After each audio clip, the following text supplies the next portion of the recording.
Bro, it is 3:30 in the morning. It was brought to my attention that Changli's kid is in the game. So Koro pretty much leaked the kid. They said, listen here, have fun.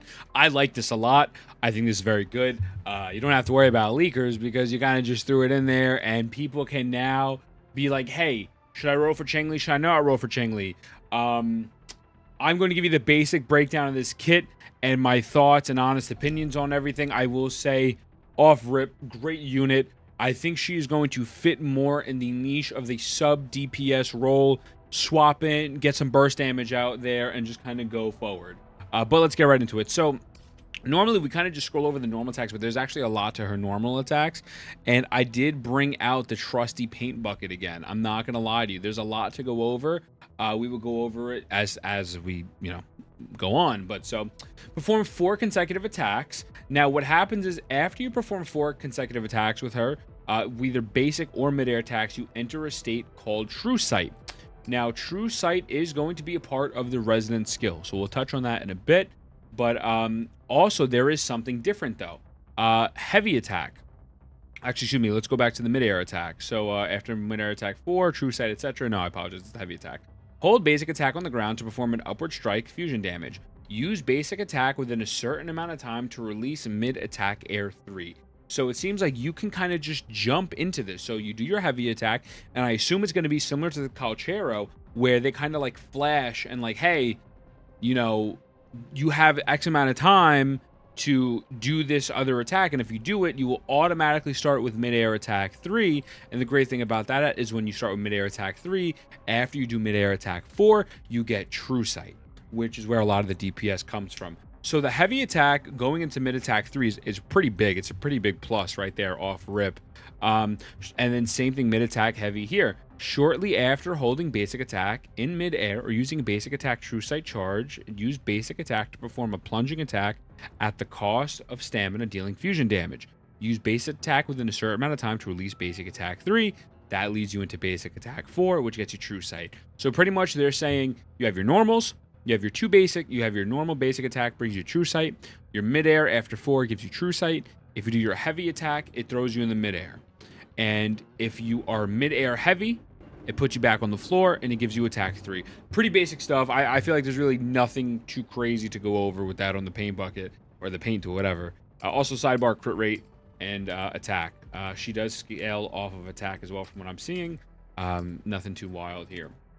Resonance skill. Seems like a lot, especially with the Forte, but I promise you it's not. We're going to go over my assumption for her rotations, because after reading this, I think I have a pretty good grasp on the kit and what her rotations and character should be working with. But anyways, I digress. True Sight Capture. This is what we were talking about before. After releasing Resonance skill, Changli dashes towards the enemy and enters True Sight, lasting for 12 seconds. So you can get True Sight from your Resonance skill, but you could also get it from your basic attacks, which is pretty massive. In the end, she releases plunging attack damage, dealing fusion damage. True Sight Capture has 2 initial attempts and can be used 2 times. The number of attempts increases once every 12 seconds. So pretty much you can use True Sight via your elemental skill once every 12 seconds. That is how I'm interpreting this currently. You have the two type here is Conquest and then the Charge. So basic attack, when in True Sight, if Changli uses ground basic attack, she releases True Sight Conquest, dashing towards the enemy, dealing fusion damage, considered as resonance skill damage. You're going to see this a lot. Spoiler, you need resonance skill damage with Changli. Changli needs resonance skill damage as much as possible because pretty much almost everything rolls with resonance skill. I'm actually just getting up their echoes on the side of what I think they're going to be using. But anyways, so resonance skill damage and then charge. When in True Sight, if Changli jumps or uses basic attacks midair, she releases True Sight charge, dashing towards the enemy, dealing fusion damage considered resonance skill damage. Nothing too crazy here. I'll actually make a new document real quick just to make it easy. Pretty much, so if we're looking now at the normal attacks, right? 4 normal attacks is going to get you True Sight. We're just going to abbreviate True Sight. If you do 4 normal attacks in the air, you get True Sight. True Sight. Okay. Now, if you do a heavy attack grounded, so we're going to put G for grounded, you are then going to wind up, just as a quick recap, you are then going to wind up getting your midair attack 3. So midair attack 3. Why is that special? Because if we remember, after 4 strikes, either in the air or on the ground, you get True Sight. So you're setting yourself up for True Sight there, and heavy attack in the air is going to give you ground attack 3. So pretty basic stuff. You are setting yourself up for one more strike equals True Sight. Cool. I feel like that we got that. That's nothing too crazy. Pretty straightforward. You have multiple ways to get True Sight. Very simple. Resonance skill. Nothing too crazy here. You know, on the ground, you do damage as elemental skill damage. In the air, you do elemental skill damage. Pretty sick. Forte circuit. Now, heavy attack, flaming sacrifice. When releasing heavy attack, if Changli carries 4 stacks of enflammement, which is going to be the max, so you need to have her Forte circuit at max, which is 4 subsections. She consumes all stacks of enflammement to cast flaming sacrifice, dealing fusion damage considered as resident skill damage. Whoa, you know what I'm saying? Resident skill is king here. When casting flaming sacrifice, Changli takes 40% less damage. Really good there, like really good. It's pretty big. That's actually really nice. So W's in the shot. Don't even need no shielder, bro. You got her. Enflammement. Changli can hold up to 4 stacks of enflammement, as we talked about. Obtains 1 stack for every basic attack True Sight Conquest and every basic attack a True Sight Charge. So in air, on field, whatever it is. So, you know, and then the other way to get it is enflammement for every resonance liberation. Oh, Changli obtains 4 stacks of enflammement for every resonance liberation. So your alt equals 4 stacks. Cool. True Sight, either air/ground, equals 1 stack. Nothing too out of the ordinary here. I feel like this is very simple. This is very basic. Nothing too crazy. They will not be complicated. So alt, 4 stacks. True Sight, which is really just 4 normals / elemental skill. You get 1 stack of the resonance liberation. We'll touch these in a minute, those nodes. Now, the resonance liberation deals fusion damage to nearby targets, obtaining 4 stacks of enflammement, and entering the fiery feather. Can be cast mid-air. Now I'm also checking some uploading my Jinxie guide at the same time. I'm going back and forth. Anyways, so enters fiery feather. Fiery feather. When Changli releases heavy attack, flaming sacrifice, which is her Forte circuit, within 10 seconds, her attack is increased by 25. After which fiery feather ends. So pretty much, you are really being rewarded. You spoilers. The rotation is burst. You immediately get your Forte circuit off rip, hold that, and get your big damage boost from that. And that is going to be massive in dealing damage. Now, the intro, Changli appears midair, attacks the target, enters True Sight lasting 12 seconds. That's cool. You're going to get 1 stack of your Forte circuit off rip just from your intro. So that's really nice to know. If we look at the Fortes here, it says when Changli releases basic attack True Sight Conquest or basic True Sight Charge, for each stack of enflammement, Changli's fusion damage accrues by 5%. So pretty much you're going to get 5, 10, 15. You're going to get 5, 10, 15, 20. You could potentially get a 20% increase on your fusion damage just by holding her Forte circuit, which is pretty cool. And then when Changli releases heavy attack, flaming sacrifice, or resonance separation, radiance of fealty, Changli's fusion damage increased by 20%, and Changli ignores 15% of the target's defense. She's getting defense shred and just getting more damage. Beautiful. Now, her outro skill is amazing. And this is where the team comps get very, very, very interesting.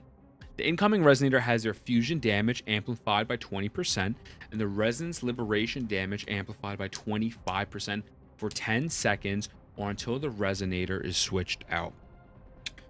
This is one of those things where, again, it's kind of similar to a Yinlin situation where, based off of reading what I'm seeing on this kit, you can make this character a main DPS, which you could do it. You could do anything, or you can make them a sub And that is probably going to be the way to go, sub/support. I can see people running Mortefi, Encore, Changli, and one team. I think that'd be actually broken. You don't really need a healer. You just got to get good.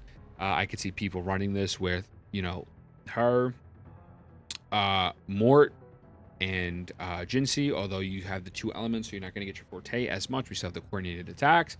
I could see people running this with a lot of different team compositions. And the reason why I like this character's kit so much is the fact that they give you so many tools to get these stacks up as soon as possible, but they're also giving you options of how to play them, which is very, very nice. These characters are viable with so many different play styles, and this makes me happy. This is a little graphic I drew up earlier going over the whole kit. Normal attacks, ground, air gives you the TS. Res skill, TS. You can do up to 2 of these, ground to air. It's all resonant skill damage. Forte, you got the 4 stacks, 4 from the ult, 1 from every TS. And then the heavy charge attacks gives you 1 stack. Your ultimate does the fumage damage. You get 25% attack increase, and you get the 4 stacks. And then right here, as you can see, it says rotation. Ult, charge attack to start your Forte, and then you a normal /skill. And that's the kit. That is the kit, man. She looks beautiful. I mean, obviously, you choke me, mommy. But she's really straightforward. Like, she's really, really, really, really straightforward. I haven't really gone through the sequences as much. I'm not gonna lie to you. I did go through these. Like, you get her crit rate, which is nice. She gets a massive buff over here, I believe. Yeah, heavy attack, flaming sacrifice multipliers increased by 50%, and damage increased by 50%. It's just tons of damage. It's just tons of damage. More defense shred there. I don't know if you need it. I'm not gonna lie to you. I really feel like constellations on these type of characters, or really in this game, seems really overkill, at least on Jinxie and this character. Like, really, really, really overkill. But yeah, I think that she's gonna work with tons of people. I actually am curious real quick. Mort's resonance liberation, I believe, counts as resonance liberation damage, right? Let's see, just to make sure. Apply Rhapsody, base attack, coordinated attack, deals fusion damage. Okay, launch coordinated attack firing 2. I assume it does. I assume it's considered resonance liberation damage. If that's the case, then that's going to be a massive buff to more coordinated attacks and stuff. But then again, with Encore as well, it's like you got options here, bruv. You really, really, really have options. Now, for the Echo set, I think you're probably going to want to run Fusion, just for how much Fusion is ingrained in her kit. And so if you're running Fusion, at the moment, Inferno Rider is the best. Transform into Inferno Rider, launching up to 3 consecutive slashes. After a final hit, increase the character's fusion damage by 12% and basic attack damage by 12% for 15 seconds. Long press of the Echo transformation to the Inferno Rider. Oh, that we know already. Whatever. You run Inferno Rider, and you want resonant skill damage, basic attack, charge attack damage, crit rate, crit damage. Resonant skill damage is king. That's what you need. You need tons and tons and tons and tons and tons of it, as you could see. Weapon choices, I don't know what her weapon is. They didn't have that in the game, right? This is going strictly based off what's in the game. I'm not looking at leaks currently. If I had to assume, obviously her best in slot's going to be number 1. Number 2 would be Emerald of Genesis, because that's going to give crit rate and then increase energy regen 12.8. When resonant skill is casted, increases attack, which she scales off of. And then Commando Conviction. Intro skill is cast, increases attack. I really don't know if there's going to be anything else too crazy. You know what I mean? Unfortunately, these are just kind of mid. Concerto Energy, I don't really see being very good. When intro isn't cast, yeah, no, that's Commando. So, yeah, I mean, Lunar Cutter, nah, I'm not feeling it. Not feeling it. I really think Emerald, her best in slot, and Commando. I think that's what you're going to be wanting to go for. And that is her kit, brother. She seems very solid. Like, she seems really, really good. I think. Now, if you're gonna ask me who do you pull for, I don't know. That's probably gonna be a separate video. I gotta sit down and really think about that. But she seems very bursty damage, very easy to use, not complicated at all, and I'm excited. I'm excited. It's very free to play friendly, especially because everyone has the potential to get Encore, right? So since you have the potential to get Encore right here already, that's your sub Encore, and then you can run Verena, you can run Baiji. Again, there's tons of people. You can run more. Run a million things. So that's her, man. What are our thoughts? What are you thinking of this? How are we feeling about this? You know what I'm saying? I'm excited. Let me know what you think. Mwah. I love you. I'll see you.